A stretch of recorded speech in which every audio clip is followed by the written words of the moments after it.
Okay, this time natin nakita sa katapusan ng pagambahon ni kagrupong Edilberto Ganila sang barangay Capiz Mangas. I think all set na siya, no? Ang iyang pagambahon ang kabuhi sang pispis.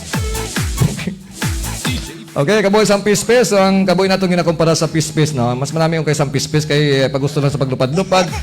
Wala sang kwarta nga ginadala, wala ginapangita sang kwarta. Okay, palakpakan natin mga kagrupo, mga ka-short.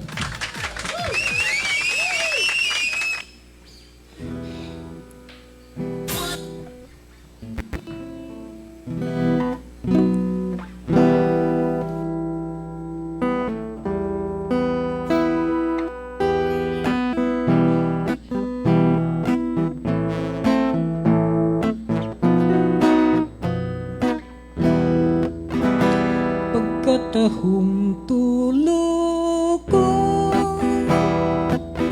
sa mga kapispisan, samtang nagkakabuhi sa may kagulangan, bisan wala sing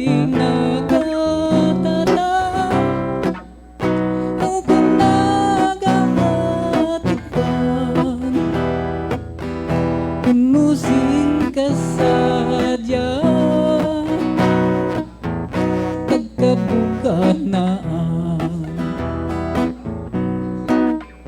ang pagpangabuhi sa dutang luhaan,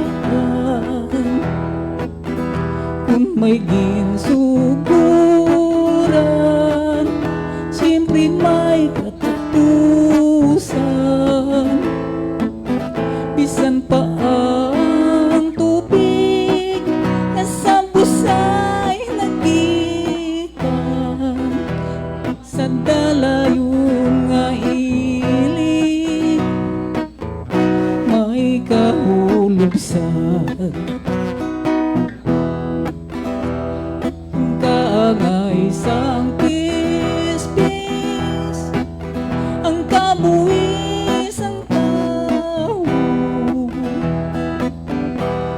wala sing manggaran kag wala sing pigado, wala sing malupigon sa iyang grupo, ang pagtinamdanay nagkapalariho. Isang tubig na may kahulubsan, ang atong kabuhi diri sa kalibutan, sandig sa pagbuot sang kahitaasan, nga ang paghidait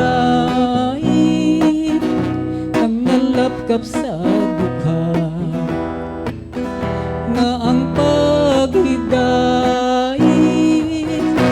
nangalapkap sa dugan. Thank you.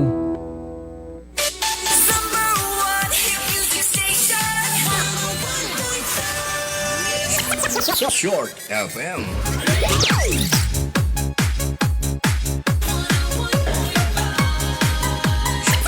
Short FM. Okay, salamat gid kagrupong Edilberto Ganila sang barangay okay, Capiz Mangas ang kabuhi sang pispis.